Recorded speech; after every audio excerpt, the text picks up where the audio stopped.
to talk about some of the stuff that I learned from my father, the animator Richard Williams, whose birthday it was last week. And I was actually in Hyderabad working on a DNEG Redefine project out there. Normally, I'd have lunch with my siblings in London at the Pizza Express, where Dad used to play in Dean Street. It's still there. You can still go and hear jazz there. His band Dick Six used to play there.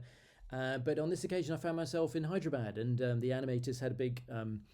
They baked a cake, and there was a big party, and so I did a little talk about some of the stuff that I learned from Dad about animation, and I came up with a list of 7 things that I learned from my dad, which I will share with you. So he was born in Toronto, Ontario, in Canada, on the 19th of March, 1933. There's Dad as a little kid. On the left is my grandmother, who is a very talented illustrator. And this is the house that he grew up in Dufferin Street, which is also still there. You can still go and see the house in Toronto. Dad was a precocious kid. He went to visit the Walt Disney Studio in 1948. He was only 15 at the time. He took the Greyhound bus. Goodness me, how parenting has changed.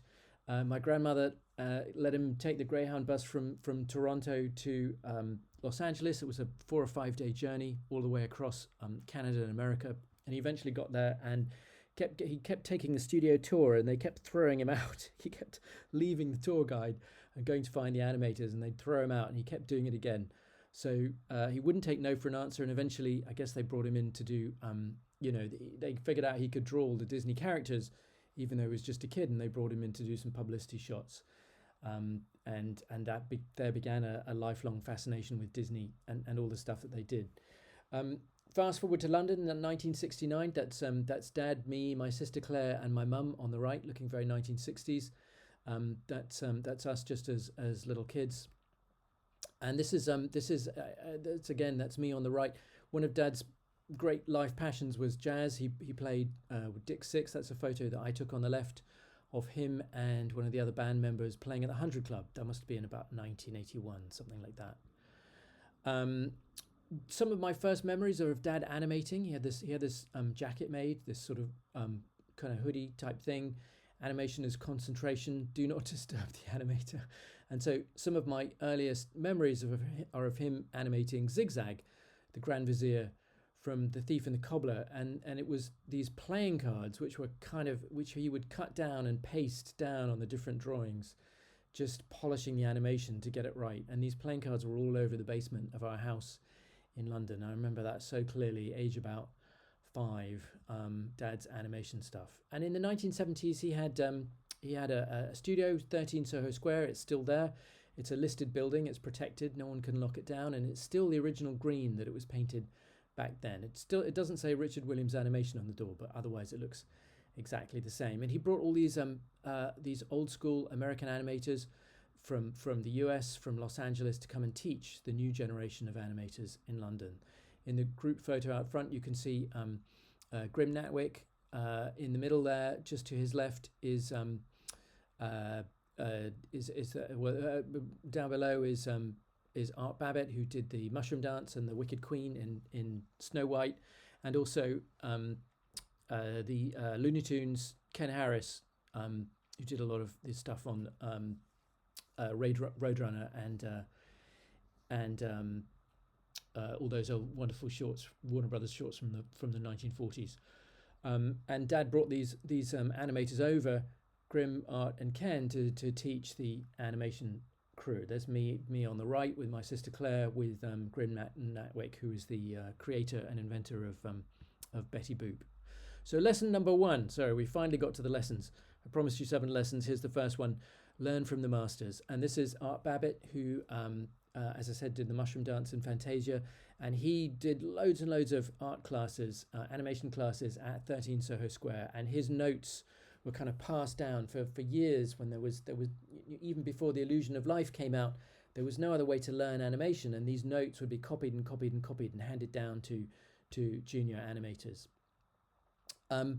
In 1972, Dad won an Oscar for A Christmas Carol. This was produced by Chuck Jones, who had worked with Ken Harris on all those old shorts from Warner Brothers from the 1940s. I got to do a voice on that one. I was the voice of Tiny Tim, which was really fun. I can still remember doing the recording.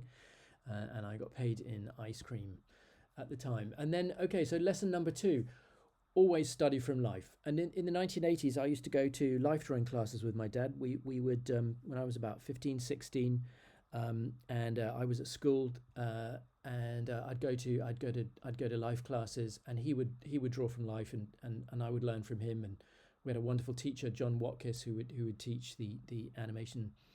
All the classes were free for all the animators at Dad's classes, but the idea was to study from life, always study from life. And later on I realized that you could fill sketchbooks and just draw everything you see. Helps you become a much better storyboard artist, helps you to do thumbnail sketches for your animation. Drawing from life is such a useful skill as an animator. So that was lesson number 2. Lesson number 3, always embrace new technology. And obviously in 1987, Who Framed Roger Rabbit came out. This was I was lucky enough to work on that as an in-betweener, and later on even to get to do a little bit of animation at the end. There's me with in the middle with my sister Holly. We're in Los Angeles. Dad won 2 Oscars for that film, and he was really he embraced the new tech. The way they worked with ILM. This was before digital technology really came in. It was even before any kind of digital effects. It was all done with optical printers at ILM. But the lesson number 3, you never want to fall behind the tech in this business. Then Dad got the finance for The Thief and the Cobbler, and this is some animation that I did under his supervision of Zigzag the Grand Vizier entering the Golden City. It was a really difficult walk cycle to get right, but that was a lesson that I learned, that everyone moves in their own individual way. Everyone has a way that they walk, and if you're going to animate a character, you want to figure out how they would walk and give them real personality in that walk. And that's the starting point for any kind of character animation, is to start with a walk cycle. Lesson number 5, always use live action reference. If you open the pages of Dad's book, The Animator's Survival Kit, there's not a whole lot about live action reference in that book. But Dad did use tons of live action reference. This is a scene from The Thief and the Cobbler that he animated. And underneath this, which you can't see, is some scenes from the Marx Brothers. I can't remember which Marx Brothers movie it is. I think it might be Duck Soup. I'm not 100% sure. But this is literally rotoed off, that is to say rotoscoped off one or two of the Marx Brothers doing this kind of crazy run, and then adapted and turned into animation. And there is no shame in doing this. You know, whenever you shoot live action, whenever you film live action or copy live action in animation, you are copying from life, but then you're going to give it your own personality. Because looking at this shot, you would never look at this and go, oh, well, this isn't any good. It's copied from live action. But what it is, it has that authenticity in it that you only get if you study and use live action reference. This was another shot. This is actually I did almost all the animation in this opening sequence, but this shot of Zigzag at the end here, this was animated by Dad. But again, he's working on top of a piece of live action reference. Unfortunately, I can't remember what it was from, but I do recall that he was using some kind of live action to get this one right. Lesson number 6, nurture your personal projects. Every animator needs a personal project. You need your own characters, your own dreams, your own ideas, your own designs, because otherwise it's just working for other people. And Dad worked on thousands of TV commercials, but he always had this dream that he was going to make The Thief and the Cobbler. So I think it's really important to have your own stuff that you do that is just for you, that is your personal creative dream. Now, I would say finish the projects. The Thief and the Cobbler didn't get finished. That's a long story and not a subject for this video here. But that's lesson number 6. Keep your personal projects going, but do finish them. Lesson number 7, write down your discoveries.